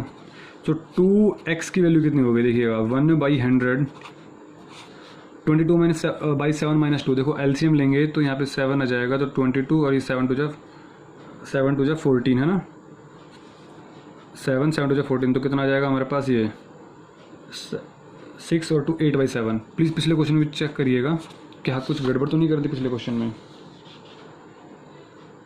नहीं, सही है। ठीक है, तो 7 2 14, तो 22 में से 14 गया तो 8/7। अब हमारे पास ये 2x की वैल्यू आ गई है 1/100 इंटू में 8/7। लेकिन हमें क्या निकालना था, हमें निकालना था शेडेड पोर्शन, और शेडेड पोर्शन का मतलब है 4x। देखो x x x x, so therefore shaded area will be what, 4x। तो 4x इसको हम 2 से मल्टीप्लाई कर देंगे, सिंपल सी बात है। ये 2x ऑलरेडी है तो मल्टीप्लाई 2 कर देंगे, तो 2 इधर मल्टीप्लाई कर दिया, 2 इधर मल्टीप्लाई कर दिया। तो अब इसको जो कटेगा काट देंगे, जो नहीं कटेगा वो रहने देंगे। तो 4x के लिए हमारे पास आ जाएगी, यही हमारे पास शेडेड एरिया होगा। सो कट कर देते हैं। तो 2 1 जा 250 जा, 2 4 जा 225 जा, तो ऊपर क्या बचा मेरे पास, केवल 4 बच रहा है, और नीचे 25 इंटू 7 दैट इज़ 25 इंटू 7 175। देखो ये हमारे पास आंसर आ रहा है मीटर स्क्वायर के अंदर। ध्यान से देखना, बच्चों ने अगर सेंटीमीटर में कन्वर्ट किया होगा तो वो भी हो जाएगा। कैसे कि 4x, क्योंकि हमें तो एरिया 4x का निकालना था, क्योंकि शेडेड पोर्शन हमारे पास 4x के बराबर है। सो अगर सेंटीमीटर में किसी बच्चे ने किया है तो 4/175 और 1 मीटर में 100, यहाँ पे भी 100, तो सेंटीमीटर स्क्वायर में आ जाएगा। अब कट कर दीजिए जो कट रहा हो तो। सो 25 से कटा, 25 4 जा 25 7 जा, बस, और तो कुछ कट नहीं रहा। तो कितना आंसर आ जाएगा, 4 4 जा 16, 4 4 जा 16, और ऊपर 100 और नीचे हमारे पास कितना आ जाएगा 7। तो ये हमारे पास आंसर आ जाएगा 4x शेडेड पोर्शन 1600। या तो ये आंसर आना चाहिए या ये आंसर आना चाहिए। So I think question number 13 will be clear. थोड़ा सा लेंथी क्वेश्चन था बट समझना जो बहुत ज़रूरी है, क्योंकि अच्छा क्वेश्चन है आपका ये। सो आज के पेपर का जो लास्ट क्वेश्चन है उस पर पहुँच गए हम। सो जल्दी पेपर हो जाना चाहिए आई थिंक। सो कुछ मुश्किल तो कुछ था नहीं। सो क्वेश्चन नंबर 14 देखिएगा। From each end of A solid metal cylinder matter was scooped out in hemispherical form. From each end of A solid metal cylinder, देखो 2 हमारे पास एंड है सिलेंडर के। सो कैसे बना लो, चाहे ऐसे बना लो सिलेंडर को या ऐसे बना लो, उससे कोई फर्क नहीं पड़ेगा।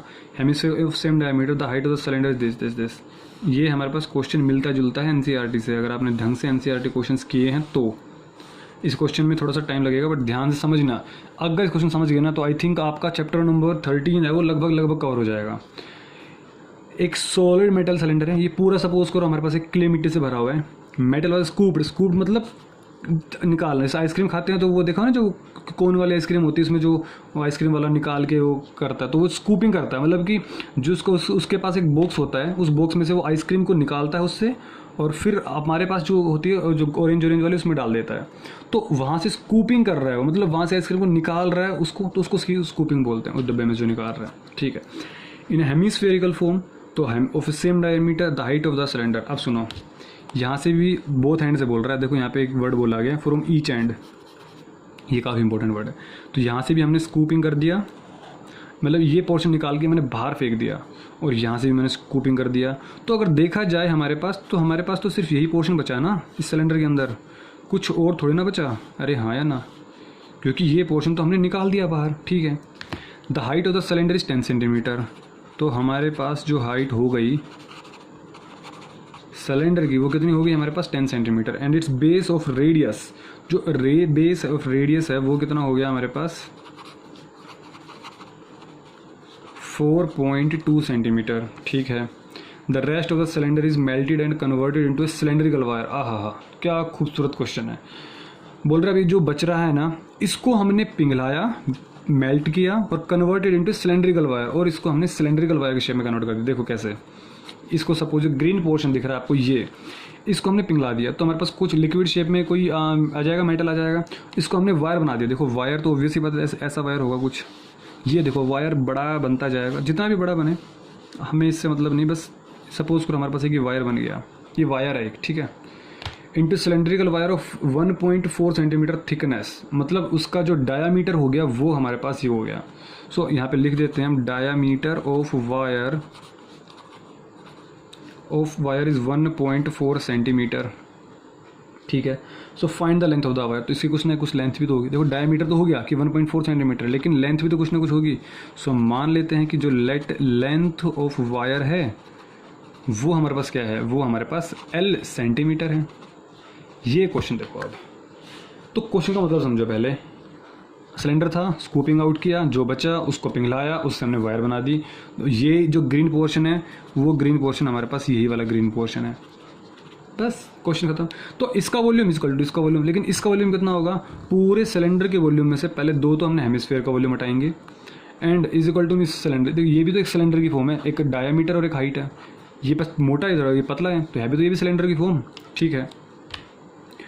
सो हम क्या लिखेंगे? वैसे लिखना तो पूरा स्टेटमेंट चाहिए आपको, क्या कि टू हेमिस्फीयर स्कूप्ड आउट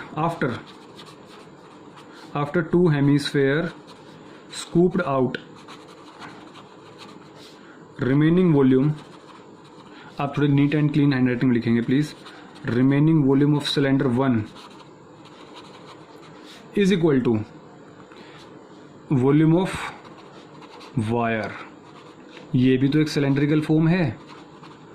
या कुछ आपको क्या स्फीयर दिख रही है क्या, या क्यूब दिख रही है? कुछ नहीं दिखेगा, स्फीयर सिलेंड्रिकल फॉर्म में दिखेगा। सो इसका वॉल्यूम देखो, सिलेंडर का वॉल्यूम कितना होता है? पाई आर स्क्वायर एच, माइनस क्या करना है? हेमिस्फीयर वॉल्यूम हमें काटना है। कौन कितने हेमिस्फीयर हैं? 2, तो 2 इंटू में हेमिस्फीयर का वॉल्यूम कितना होता है? 2/, देखो स्फीयर का वॉल्यूम होता है 4/3 पाई आर क्यूब, तो इस हेमिस्फीयर का वॉल्यूम हो जाएगा 2/3 pi r cube is equal to volume of wire. ये सिलेंड्रिकल फॉर्म ही तो है, तो ये कितना हो जाएगा? Pi are square h. लेकिन एक चीज़, यहाँ पे भी आर ले रहे हो, यहाँ पे भी आर ले रहे हो, प्लीज़ आप इन चीज़ों को अलग अलग कर दीजिए। तो हम यहाँ लिख देंगे क्या कि जो बेस ऑफ द रेडियस है ये हमने R1 मान लिया, और जो डायमीटर ऑफ द वायर है इसको हमने D2 मान लिया। तो ये जब D2 मान लिया तो R2 कितना हो जाएगा? 1.4 डिवाइडेड बाई 2। समझ पा रहे हो ना? इसको हमने फिगर 1 मान लिया और इसको हमने फिगर नंबर 2 मान लिया। तो आपके पास R1 R2 हो जाएंगे, यूँ नहीं कि R R हो जाए तो कन्फ्यूज़न हो जाएगा। सो डायमीटर D2 तो R2 हो गया 1.4/2, इट मीन्स 0.7 सेंटीमीटर। ये सेंटीमीटर में सेंटीमीटर बिल्कुल सब कुछ सही है, डायमेंशंस का तो कोई लफड़ा नहीं है। तो ये R2 हो गया, ये R1 हो गया, ये R1 हो गया। ये भी H होगा क्या? नहीं, इसको तो हमने L माना है ना, तो हम इसको क्या बोल देंगे? हम इसको, ये हमारे पास L हो गया, हमें ये निकालना है। सो चलो देखो, पाई पाई पाई कॉमन निकालो और दे पाई, है ना। सो पाई हमारे पास कॉमन निकाला, R1 स्क्वायर। चलो अगले स्टेप में कर देंगे, गड़बड़ नहीं करनी। 2 × 4/3 पाई R1 क्यूब, कि पाई तो बाहर आ चुका है, सॉरी पाई इधर, इसको भी बाहर रखो। सो पाई R2 स्क्वायर इंटू में L, ठीक है। सो पाई से पाई तो काट दो, क्यों 22 वैसे फालतू बार बार लिखोगे आप। सो R1 का square, what is the R1? देखो रेडियस क्या है मेरे पास, 4.2 है। सब चीज़ें लिख दी ना मैंने क्लियर, अब कोई दिक्कत नहीं आने वाली। तो क्वेश्चन जब भी आप अटेम्प्ट करो पहले सब चीज़ों को लिख दो कि क्या क्या चीज़ें आने वाली हैं, जरूरत पड़ सकती है इन चीज़ों की। R1 का स्क्वायर मीन्स 4.2 का स्क्वायर, सो 4.2 का square. Height of the cylinder 10 centimetre, ठीक है, माइनस 4/3 R1 का क्यूब, इसका क्यूब कर दीजिए। सो R1 की वैल्यू 4.2 है। R2 का स्क्वायर, देखो हमें चाहिए R2 का, इस जो वायर है उसका रेडियस कितना है? 0.7 का स्क्वायर इंटू में L, हमें L निकालना। थोड़ा सिंपल तरीके से सोल्व करना, यूनिक इसको मल्टीप्लाई करने बैठ जाए। 4.2 स्क्वायर यहाँ पे भी आ रहा है, 4.2 स्क्वायर यहाँ पे भी आ रहा है। सो कॉमन निकालो ना। सो 4.2 स्क्वायर मैंने कॉमन निकाल दिया, तो क्या बच गया? देखो यहाँ पे 10 बचा केवल, माइनस 4/3 और एक यहाँ 4.2 बचा। 4.2 का क्यूब था तो एक 4.2 बचा, मीन्स 42/10। यहाँ पे 0.7 का मतलब 7/10, और यहाँ पे भी 7/10 का स्क्वायर और इंटू में L। 4.2 स्क्वायर को ऐसे लिख दूँ क्या कि 42/10 इसको हम सोल्व कर देते हैं, थोड़ा रफली है ना। सो देखो इस वाले ब्रैकेट सोल्व कर रहा हूँ उसमें, तो 10 माइनस 4/3 इंटू में 42/10, इसको सोल्व करना है बस केवल। सो 4 और 2 6 कट जाएगा, 3 बन जा 3 और 4 जा तो 14 जो होता है, ऑब्वियस सी बात है। 10 माइनस 14/10, सो जब LCM लेंगे तो 10 हो जाएगा, सॉरी 14 और 4 जा 56, गड़बड़ नहीं करनी है ना। 14 4 जा 56 और अपॉन में 10, ठीक है। सो 1 10 जा 10, 10 10 जा 100 और ये हो जाएगा 56, तो हो जाएगा 44/10। मतलब इसको सोल्व किया तो हमारे पास 44/10 आ गया। और देखो ये 7/10 को ऐसे कर दूँ 10/7 और इंटू में 10/7, क्योंकि ऊपर जाएगा तो 10, नीचे आ जाएगा 7 इज इक्वल टू मेल। क्वेश्चन खत्म हो गया एक तरीके से। 10 से 10 गुजरा, ये 10 से ये 10 कटा, 7 1 जा 7 6 जा 7 1 जा 7 6 जा। 2 से देखो, अब देखो यहाँ पे 2 और 5 आएगा, तो 5 तो किसी से कटने वाला नहीं, तो इसको 10 को 10 रहने तो क्या दिक्कत आ रही है, आराम से डेसिमल में कन्वर्ट हो जाएगा। तो हमारे पास L की वैल्यू क्या आ रही है? 6 × 6 × 44 और एक नीचे हमारे पास 10 बच रहा है, दैट इज़ 10। तो मल्टीप्लाई कर देते हैं, 6 6 है 36 और इसको मल्टीप्लाई कर देंगे 4 से, तो 6 चौक 24, 2 12 और 2 14 है ना, तो 4 4 1, क्योंकि ये भी 4 ही तो है, तो 24 2 और 14 और 4 8 8 और ये 5 और 1, तो 1584, सो 1584 डिवाइडेड बाई 10। लेकिन मीटर सेंटीमीटर, ध्यान से देखो ऊपर सेंटीमीटर चल रहा है, so it means what centimetre. लेकिन क्या आप इसको ऐसे छोड़ोगे? नहीं, आप इसको लिखेंगे 158.4 सेंटीमीटर। सो लास्ट में लिखना ज़रूरी है क्या, the length of the wire